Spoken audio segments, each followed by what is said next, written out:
Thank you guys for joining me. Sorry for the technical issues.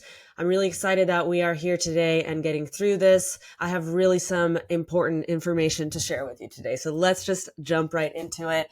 We're talking about creating your 2025 modern SEO plan. So who am I? My name is Maeva Cifuentes. I'm the founder and CEO of Flying Cat, which is an SEO, GEO, and content agency for B2B SaaS. For those who don't know, GEO is Generative Engine Optimization. I still practice SEO myself, and I'm also doing GEO myself. This is because I like to stay in the game. I want to keep experimenting what I'm preaching. So as an SEO agency owner, I will continue to be doing these things myself, and I am currently handling a client and will continue to do that and keep working on these kind of things. Our agency has worked with B2B SaaS companies like ActiveCampaign, Hotjar, Livestorm, Mixmax, Bizzabo, Demio, and we've seen a lot of great client results that we're super excited about. 227% growth in MRR in 6 months. A lot of this was from early stages technical SEO before we even started publishing content. We 4x'd revenue in 1 year for one client through the efforts that we did in search. We built a client from 0 to 30,000 monthly visits in 1 year. And this was a client that was going up huge competitors like Zoom. And we added 83 clicks in a quarter, and a bit over a quarter for another multilingual client. We have seen the big hockey stack growth. We've doubled clients' traffic, even when they were already starting with high monthly traffic. We have really happy clients. We show them 47% growth month over month in non-branded. We get really great recommendations. We have a great track record, and I'm sharing this so that you know why I'm trying to speak to you about this topic today. Our clients are really excited about the monthly revenue and rapid growth that we provide to them. Again, here with this international client, we're able to grow English traffic to their blog and drive yearly organic traffic by 700% with the work that I'm going to be walking you through here. Again, within a couple of quarters, we were able to add 83,000 visits. So, is this webinar for you? This webinar is not for you if you are pre-product market fit, or if you haven't figured out your messaging or your audience yet. So why? We have seen websites build a lot of traffic and they didn't figure out the product market fit yet. And then they invested all this money in SEO. And remember that when you invest money in SEO, you're building an asset that's going to continue to generate revenue. You're not just putting it in for that month. It's going to continue to drive traffic, hopefully qualified traffic to you. But if you suddenly change your messaging, your audience, and you don't have the same product anymore, then all of that work, all of that money that you've put into it, it's gone. It's disappeared.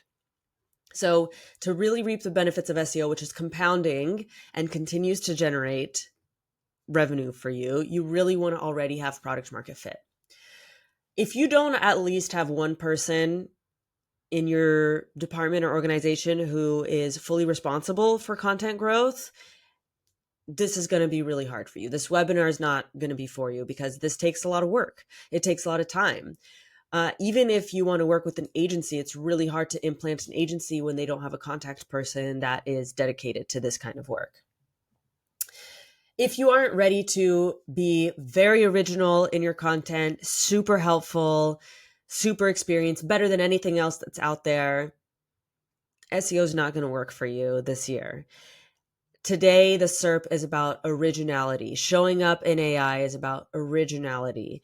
This is one of the most important things, is to be unique. It's almost better than being good, is being original and helpful.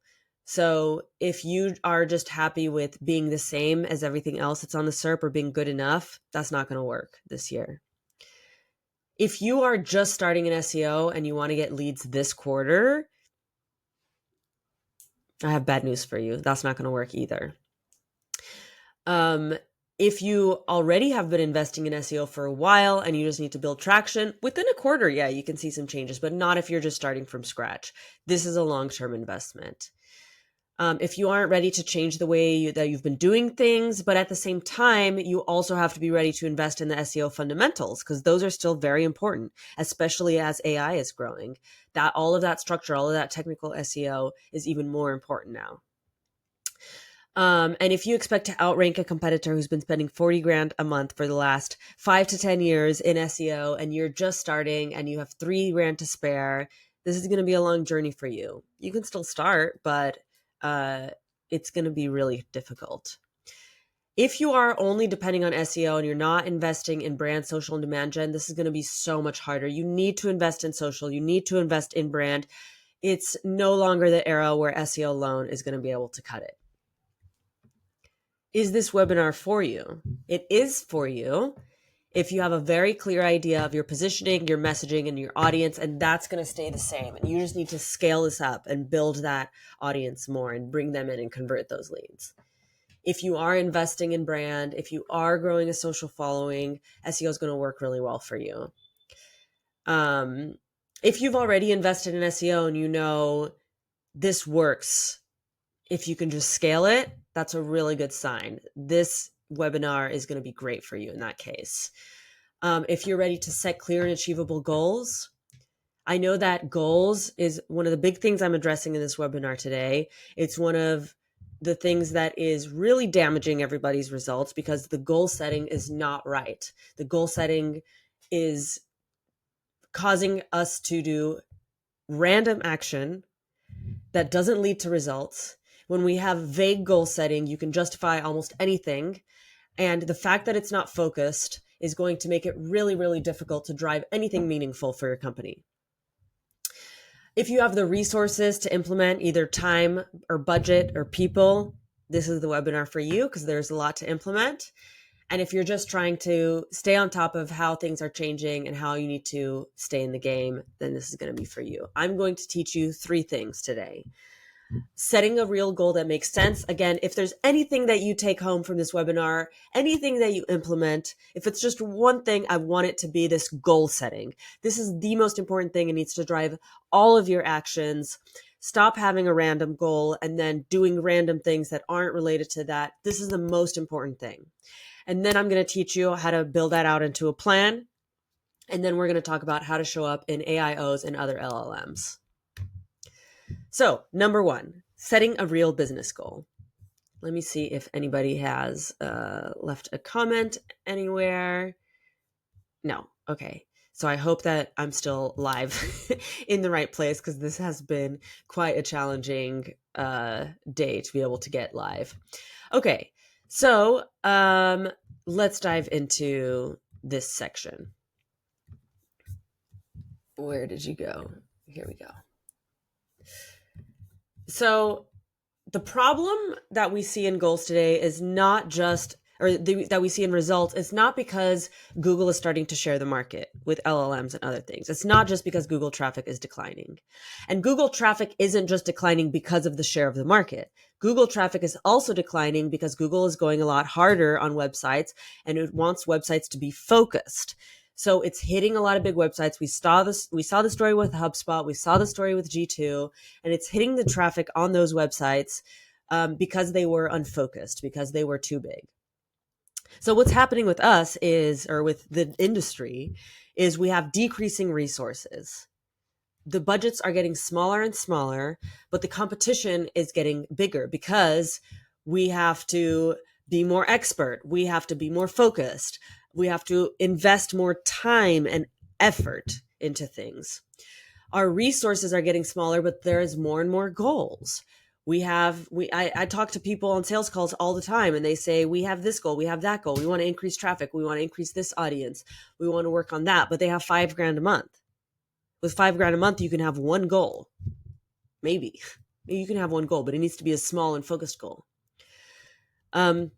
We have expectations that AI is going to dramatically cut costs, with which it can and it should and it will. And it already can. But our skills and our processes are not caught up to that. So we're trying to take cheap shortcuts instead of building out AI the right way and using it the right way. So we're trying to do it cheap and we're not able to succeed that way. So there needs to also be some part of your goal that's going to be setting up these processes or bringing in somebody who can set it up for you, because you can't accept the bad output. We have multiple priorities again, and that means nothing is a priority. And if we have unclear goals, it leads to random action. So what are some examples of bad SEO goals? Increase traffic by 20% by the end of the year. Increase MQLs from SEO by 15%. Make my website the leading authority in this topic. Or boost our backlink count by 100 new links in the next quarter, or implement schema markup on all product pages. These are all bad SEO goals. And I bet some of you are freaking out a little bit because these are what I have seen a lot of people set their goals as. Every time I talk to somebody, the goal is similar to this. Now, why are these bad goals? So, increase traffic by 20% by the end of the year. So this is not related to a business goal. I can do literally any random thing. This looks like what it was HubSpot's goal. Obviously, HubSpot is actually doing great right now. That's a topic for another time. But their initial goal, just grow traffic. So you can publish anything and justify this goal. But they're actually going to be random. And you actually might not end up increasing the traffic because your actions are too random. Increase MQLs from SEO by 15%. So this can be like the overall objective, but it's not going to be the goal you state in the mid and short term to say, this is what all of my actions are going to drive to. I still think that this can lead to unfocused SEO efforts. So you can actually still be somehow justifying that anything is going to drive more MQLs, like publishing a bunch of bottom of the funnel content, but there's still not that connection that's going to justify how you're going to get those pages to page number 1, for example. That should be the number 1 goal, is getting them to the top 3. Making a website name the leading authority in the topic, you have no way to measure how this happened. You have no timeline. This leads to random action. Because again, how do you know that you're the top authority? This can be like a vague higher goal, but it's not the goal that's going to define your actions. Boost our backlink count and implement schema markup. These are action focused. It doesn't lead to an outcome. It doesn't drive your action because it is the action. So SEO goals should make it really easy to show the connection between the SEO action desired, the action and the desired outcome. And this is really what's so important. This is what when I talk to people all the time, they say we really need to be able to tie what we're doing to not only what we're trying to get, but what we did get. And if you have a very clear and focused goal, you can actually measure against it and say, here's why we're doing this. Here's what we're trying to get. Here's how much of it we did get. So it should allow you to track progress towards those goals over time and be connected to the main business goal. So if the main business goal is going to be to drive revenue, you need to bring it down to the SEO level. What does that mean? And how am I going to set my goal for SEO? It needs to be hyper focused. So why am I talking about this, about doing your modern SEO plan? We always have been wanting to set goals, right? Is this new information? I think so, because in 2025, resources are so limited and there's so much competition and there's just so many things going on. We need to be more focused than we've ever been before. It needs to be extremely focused. So I want you to take your goal and make it 100 times more focused. And don't worry, I'll give you some examples right now. The key is that you want your goals to not lead to random actions. It needs to be extremely clear. How does this action contribute to that goal? So some examples. Increase traffic by 20% of the end of the year. Sorry, this is more examples of why these goals are bad. I can create any kind of top funnel content and say that it's related to this goal. I might not have a content cluster or anything connected to it. I might opportunistically pluck keywords from the air based on search volume. And this is what a lot of SEO practitioners and a lot of SEO agencies are doing, and it does not lead to good results. This does not focus on improving the performance of the most important pages. and it's not connected to a business goal. Make website name the leading authority. You cannot track progress against this. How am I going to track progress? Unless maybe you track people on sales calls saying, oh, I think you're the leading authority because of your SEO. No, that's not a way that we can track. Again, this can lead to random actions because you could justify any kind of top funnel piece with this goal, but it's not necessarily going to lead to the outcome. Increase MQLs from SEO by 15%. So this is not so much in our control per se. We want to bring this goal down to the SEO level. So we want to say, what are the pages that drive the most SQLs? We need to use data for this to really drive our actions. This could possibly lead to random opportunistic actions. Again, this goal, increase traffic by 20%. Anything you can justify for this. I have no clue how this relates to my resources. It's not focused. So good SEO examples, SEO goal examples. Achieve top 3 rankings for our 5 historical revenue driving keywords or pages within 6 months. Increase organic traffic by 25% to our 12 call center audience pages. And you list the pages there. These are the most important ones. Or if it doesn't exist yet, I'm going to build it. And that needs to be, we need to increase traffic. Reduce the bounce rate by 15% to our top 8 products, our 8 product feature pages. This can be tied to a business goal. We want people to click another thing when they're on the page to make sure that they're engaged. Achieve top 5 rankings for the 20 identified keywords in our email marketing automation content cluster. These are the most important keywords. Everything that we're going to do is leading to these. So these make it very easy to show the connection between the action that you're taking and the outcome that you want. You can track your progress towards this over time. You can say, this is my goal. Here is where I'm at now. This is connected to the main business goal. I can clearly see why getting the revenue driving keywords into the top 3, why that is tied to a business goal. It drives more revenue. If I have them higher up in the page, I'm going to drive even more revenue. If I know that we want to build out call center as an audience, and we've identified these are the pages that get them to sign up more, or these are the pages that are really clearly driving the right kind of traffic, then increasing that traffic is clearly tied to that business goal. The product pages or the feature pages, having them click ahead is tied to a business goal. Again, these are all within our control. I know that I can build out an SEO plan and drive these outcomes, or at least I'm going to influence these outcomes with the plan and actions that I'm listing out. These are hyper prioritized and focused. And if I set these as goals and I don't do anything else other than these, it's really difficult to lead to random actions. When you're setting your goals, avoid too many competing goals. So if you have a lower monthly SEO budget, if you have around $5,000 or less, focus on one main priority, one main goal. For example, I'm going to choose 3 to 5 key revenue driving pages to improve rather than trying to optimize the whole site at once. If you have more budget, like $10,000 to $15,000 monthly, maybe you can set 2 to 3 goals, 3 if all the goals are not huge. For example, you might target a specific content cluster, you might do some technical site improvements, and build a small backlink campaign. For a small team, setting a goal to get 5 core product pages in the top 5 search results is more realistic than trying to rank 20 pages. Think about your resources. A narrower focus will increase your chances of success. You will get more momentum. You will be able to justify more spend. If you have more resources, expand to 10 to 15 pages in a single content cluster, okay?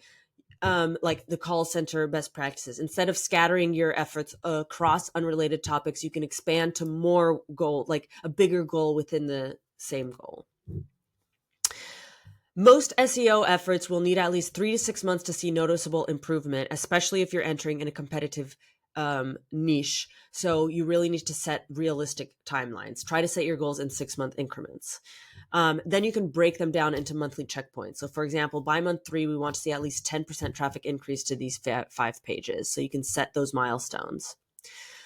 If you want to increase traffic to specific pages, you have to be explicit. So grow organic traffic to our 5 key demo sign-up pages in 6 months. So list the pages that you actually want to grow the traffic to, not just randomly. And always remember your resources. So if your internal team can only produce 2 pages a month, don't set a goal that's going to require you to create 10 pieces of content a month. So you need to really set the smallest possible goal if that's all that you can do. Okay, questions to ask yourself when setting a goal. Is this goal clearly connected to a core business or departmental objective? Does it have a specific metric or KPI you can track? Does it include a clear timeline for when you plan to achieve it? Is the goal focused on an outcome rather than just an action? Does it specify which pages or content clusters you plan to optimize or the ones that you actually want to rank? Can you measure progress regularly, weekly or monthly? Is it realistic given your resources? Is it mostly within your control? Does it address a high priority audience, product, or revenue driver? And does achieving this goal clearly benefit the business in a measurable way? For those who are watching, a couple notes. I will send everybody a recording of this because I was late because of technical difficulties. So I'm going to send everybody the recording who signed up to the event. If you stay until the end of this, because I'm going to spend the whole hour still. So I'm going to go over half an hour from the scheduled time because I started half an hour late. Thank you for those who are still here, by the way. If you stay until the end, I have a QR code where you can download the slides directly. So just for this information, in case you might be asking right now. So next thing that we're going to be learning is creating your plan. Let me just see if I have any comments, any questions from people. I do not seem to have any. Let me see if I see them anywhere else.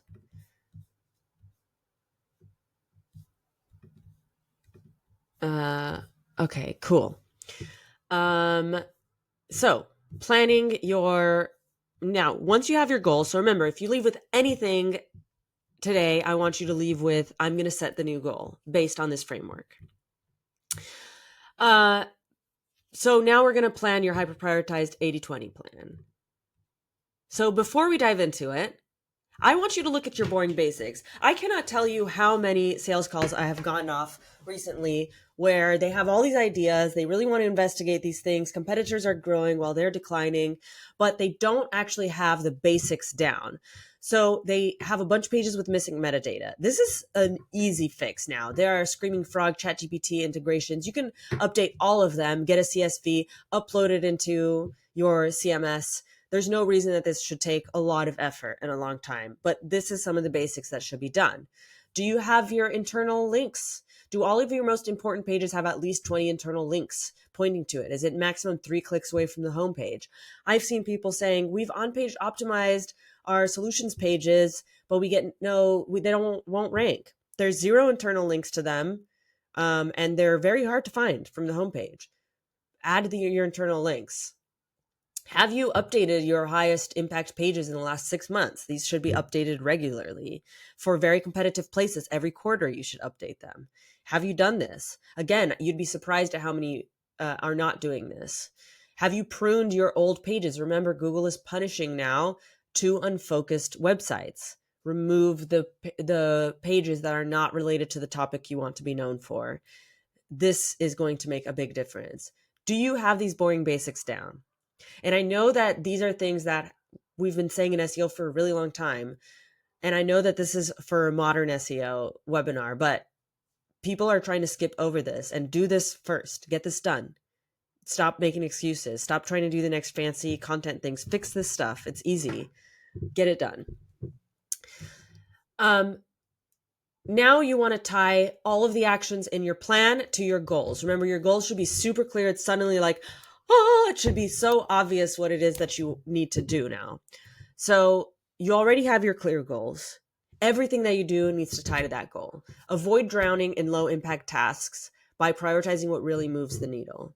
So pick the actual pages from your goal or the new pages that you need to create to focus on. Then you're going to create a priority matrix. Okay, so list out everything that you could do. Okay, so my goal is to get this performance marketing page up in the top 3? What's everything that I need to do to get this one page up there? And then you're going to assign each task a score: business, impact, and effort. This is super important because you're going to get a lot of recommendations from tools and SEOs and a lot of people for stuff that might not move the needle. You need to build this priority matrix. And then you choose the tasks based on your time and the impact. So as you do this, you're going to write your milestones. If you have a 6-month goal or a 3-month goal, you're going to work your way backwards. What are all the things that I need to do in the next 6 months? So let's say I have a 3-month content plan to rank product management software from number 7 to top 3. So I've already obviously done a bunch of analysis. Where do I stand? What are the competitors doing? Your website's probably pretty powerful already to be able to move to the top 3 from position 7, but you set your goals backwards. And it's all tied to this page or the couple of pages that you're trying to get into number 1. This is what's going to move the needle. So refresh the main page with 2025 data, publish the 2 supporting blog posts, fix the broken internal links, blah, blah, blah. And you just work your way backwards to the main specific pages. Again, I know this seems like basic stuff, but I keep seeing over and over SEOs just being like way too vague. This year we cannot be vague or way too spread out, publishing a bunch of content with the goal to increase traffic. We can't set those goals anymore, people. We can't just increase traffic. We need to dial down and be hyper focused on the few pages that are going to drive the results that we want. And most of the time today, that's going to be revenue. I very rarely see a different goal. It's going to be, how do we drive more sales qualified leads? Every time I talk to somebody and I say, if I don't increase traffic at all, but I double your sales qualified leads, how do you feel about that? Good. Okay. So we need to identify what are the pages that do drive these leads, and we need to get them into the top 3 positions. So then you build out your milestones backwards from that. Now, this needs to be data driven, and obviously you're going to have to create other content. When I say focus on the 1 or 2 important pages, or however many pages, depending on your resources and time, it doesn't mean you're only optimizing those pages. You are going to create pages that support those, that drive more internal links. You're going to build a content cluster, but you're always going to know how exactly it ties to that page. But when you pick your keywords, are we really picking keywords anymore? There is still some keyword research, search volume, those kind of things to do, but we're really, really moving away from that now. We are going to enter an era where every keyword is going to have 1 search volume, but a page can have thousands of visits. Why? Because people are moving away from keyword speak. They're not typing. I mean, they still are right now, but we're moving away from that. People are getting used to asking LLMs. People are getting used to asking more complex questions. Every question is going to have 0 to 1 search volume. So this isn't really going to be working anymore, and you need to adjust the way that you think. And it's been a long time we've been saying focus on intent, but I think that was a different way where we were saying look at the search intent of the keyword, but really we need to look at the intent of the topic, because that's how Google is moving towards, and that's how the AI and LLMs think about topics. So for example, how many different ways can you say best agile product management software? I've listed 4, but there's hundreds of ways of saying it.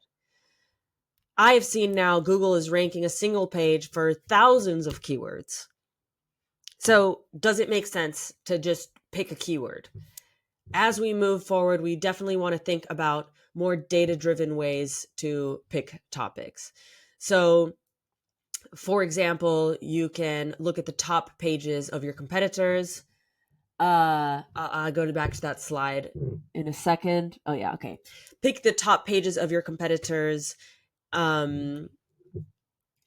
instead of the top keywords. Don't try to, when you're doing a gap analysis, don't just look at the keywords, because they will have pages. I'm missing a slide. I had one on there. I'm sorry. It's gone now, but a slide where basically the main keyword had 30 search volume, but the page itself was getting 1,200 clicks per month. So you want to really organize when you're doing a competitor gap analysis by the top pages and then extract what is the topic from that. And that is how you're doing your keyword research. And I'm finding a lot of opportunities this way because there's a lot of keywords that traditional SEOs are not going to go after because there's such low volume. But if you are organizing it by the traffic that your competitor gets instead of the volume of the keywords they've selected, this is how you're going to find the real opportunities. And it's really going to change your perspective and how you're looking at things. So you also want to look at the basics. Again, sales and customer success calls, pull the transcripts, get ChatGPT to extract the topics and potential keywords, and then cross-reference it in a keyword research tool. So cross-reference who's ranking for this, how much traffic are they getting? Again, look at it via traffic rather than search volume. Search volume is still a helpful metric, but that's not how you want to prioritize the pages that you're going to help or the topics you're going to select for your most important pages. Look through Slack messages, search your brand name and competitor brand names in relevant communities, and reverse engineer the questions for potential topics. And cross-reference always in keyword research tools to get that data. I also see too many companies getting the sales and customer success calls, going through Slack and online communities, and they're creating random topics that aren't actually searched for. And so they keep creating these questions that people do have or these conversations that are happening, but nobody's searching for them anywhere, and it doesn't drive any result. Again, event agendas and tools like SpyGPT to see what kind of questions people are asking. For example, here, if I search Breathe HR, you can see the question that was asked in ChatGPT where the brand mention came up. Again, all of these need to be tied to the goal. You cannot just pick these topics that you find through here and say, let's pick them because people have asked them. Don't just pick them because you heard it in a sales call or it's relevant-ish or there's search volume. Pick it because it's going to drive you to rank that most important page in the top. Okay. And because it's relevant. This is where your focus should be on. If you think you're focused now, get way more focused. This is, again, what I want you to take away from this is 2025 is not a year to have a lot of priorities. Oh, here was the slide. I moved it too far away. Here was the slide I wanted to show you. Okay. So it had a volume of 40 if I look at the main keyword, but the page has way more traffic and it has 500 keywords if I'm looking at this. So think about that when you're planning your topics.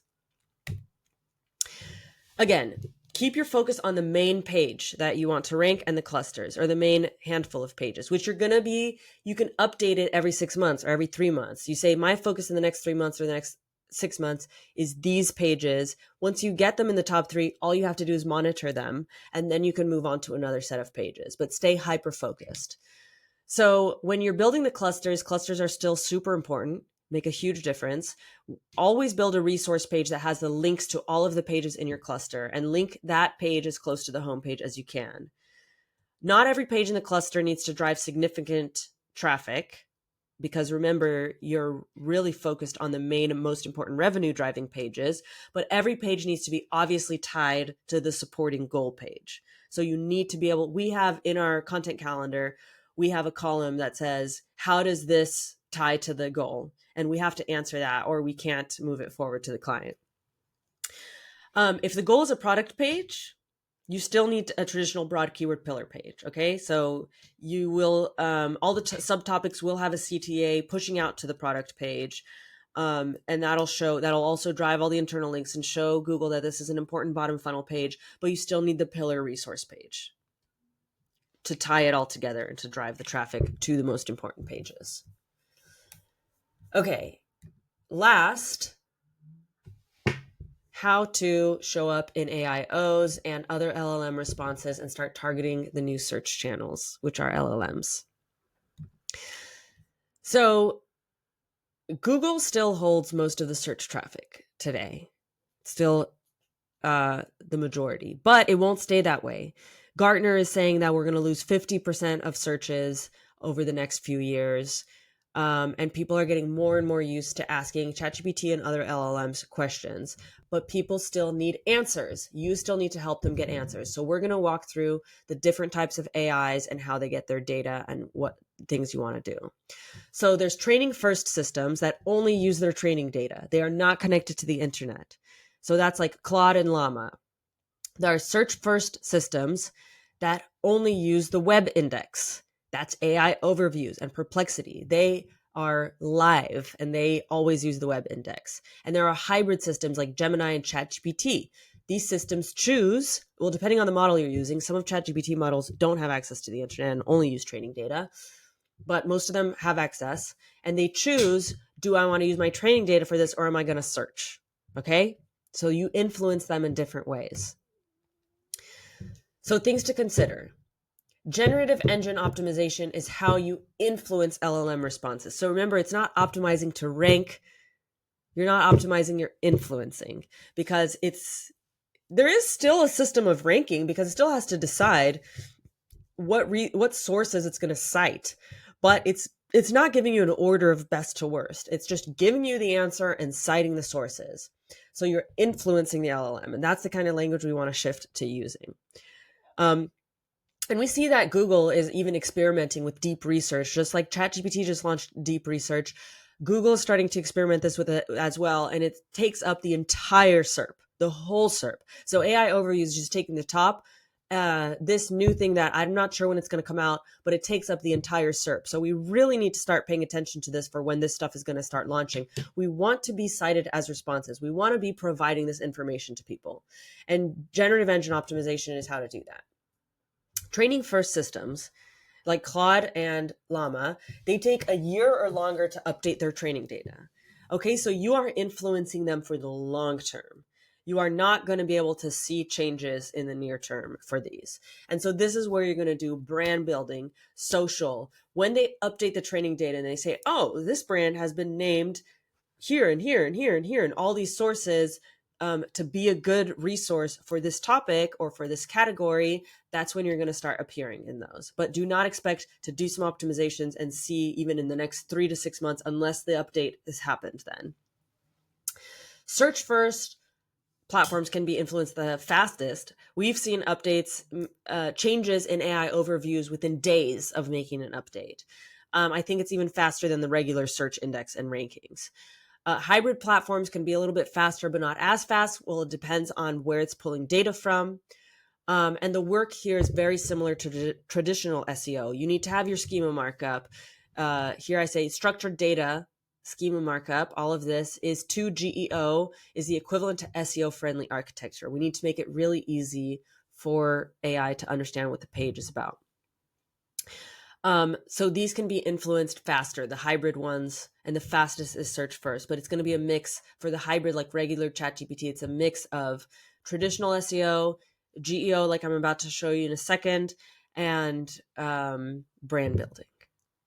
And the easier you can make your information to parse and break up and understand, the better it is for generative engine optimization.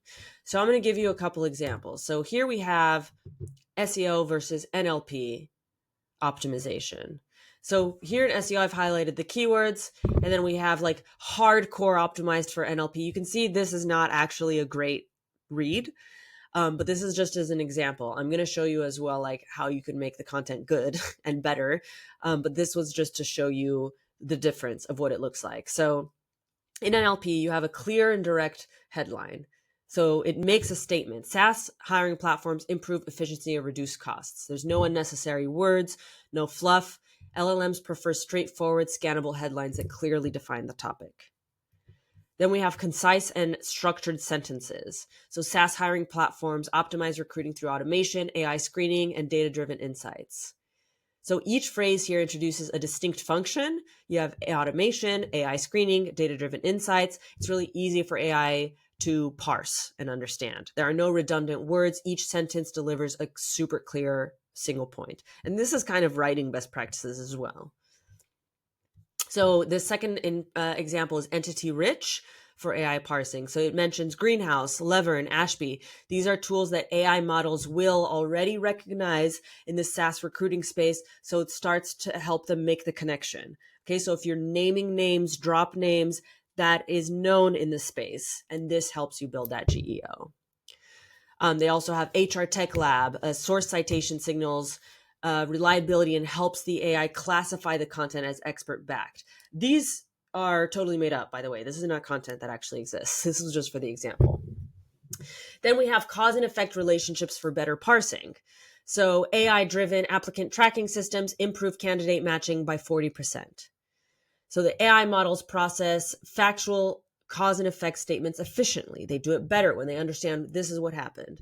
The statistics makes it easier for LLMs to summarize what the key takeaways are. So there's no keyword stuffing, no redundant phrasing. So instead of forcing SaaS recruiting repeatedly, I actually didn't put SaaS recruiting at all, but I have an example next of merging them together. Because it might not be SaaS recruiting, because it might understand SaaS recruiting as many different ways, all the different ways that people are searching for it. But the way it uses synonyms and variations is helping AI recognize the topic about recruiting software without it thinking it's spam. And then you have the logical flow of information. So you start broad with SaaS hiring platform benefits, then you move to specifics. AI-driven tracking equals improved candidate matching, and then you end with the trusted entities and examples. So this structured progression makes it easier for AI to extract the meaning and classify the text. And there is no human bias or subjectivity. So there's no opinions, no vague statements, no emotional phrasing. LLMs prefer factual, structured information. So obviously we're not only writing for AIs, we're actually writing for customers. So this is where we have to try to be creative and meet somewhere in the middle. Like, how do we write for both? You can see that AI-driven applicant tracking systems improve candidate matching by 40%. It's a measurable statement, makes it easy for AI to process. And this is like this is an example of only written for AI, but obviously we want to write for both, right? So here's a hybrid optimization of SEO and NLP. So we see SaaS recruiting a couple times. So it includes the primary keyword naturally. And then for NLP, it clearly defines the topic in a structured way. In the second paragraph, we see SaaS recruiting appears in the first sentence for relevance, and then the sentence is structured logically. And then in the last sentence, we see it includes an expert citation and data. This improves credibility and EEAT, and it also helps AI recognize key players in recruiting, so it helps it classify the topic. So if you look at a breakdown, hybrid optimization, we want to think about the primary keyword and the first sentence. So you can see here. Again, I'll let you download the slides after at the end with a QR code, and everybody's going to get the recording of this. But here's a little breakdown. So how do we also make it the reading good for humans? Because this is the most important thing. I know we've gone back and forth between we need to think about humans, we need to think about AI, we need to think about search engines. We really need to think about humans first. So here's how you can do it and also optimize for AI. So lead with a unique thought-provoking insight. Avoid generic overused statements like AI is changing recruiting. Use a contrarian take, a bold claim, or a unique insight. So like SaaS hiring isn't just about automation. It's about reducing human bias at scale. If your AI isn't improving diversity, it's broken. Why this works, it engages human readers by making them think, and AI still understands the core topic. You also want to use entity-rich storytelling with data and examples. So avoid overly broad statements without proof. Use named entities and specific examples. So use what is well known in that topic or industry so it can help classify. This works because AI extracts the structured data, and then humans still get an interesting comparative insight. So name the names and then provide an interesting insight from it. Use structured opinion statements that AI can parse. So you can share your opinions, but make it structured and logical. So avoid big walls of text with nuanced but unstructured opinions.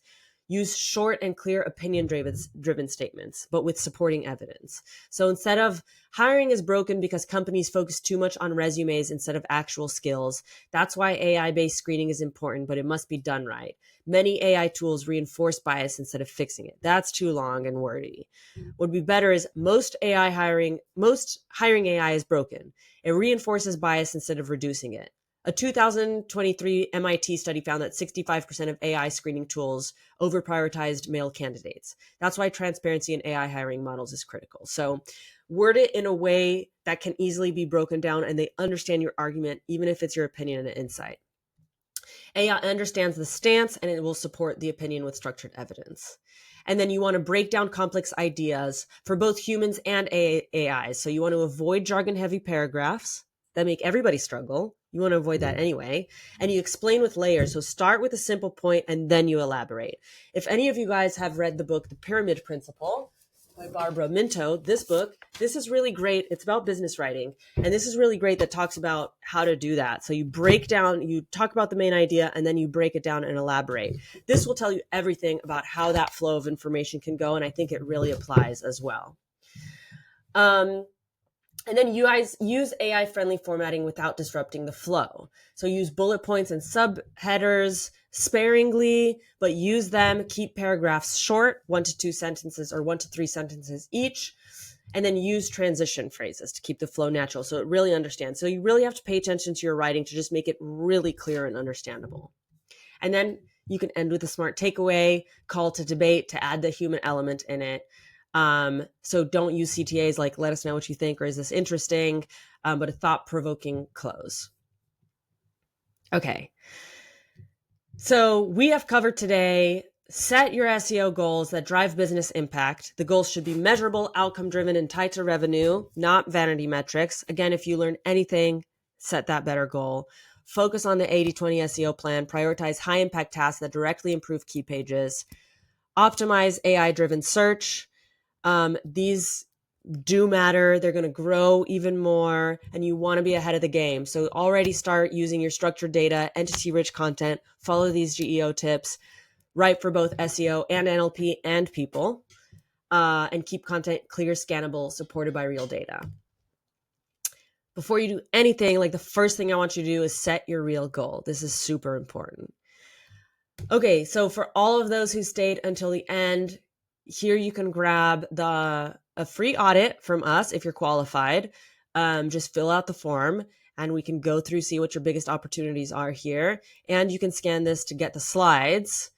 I'm just going to see if any questions are appearing in these comments. Okay.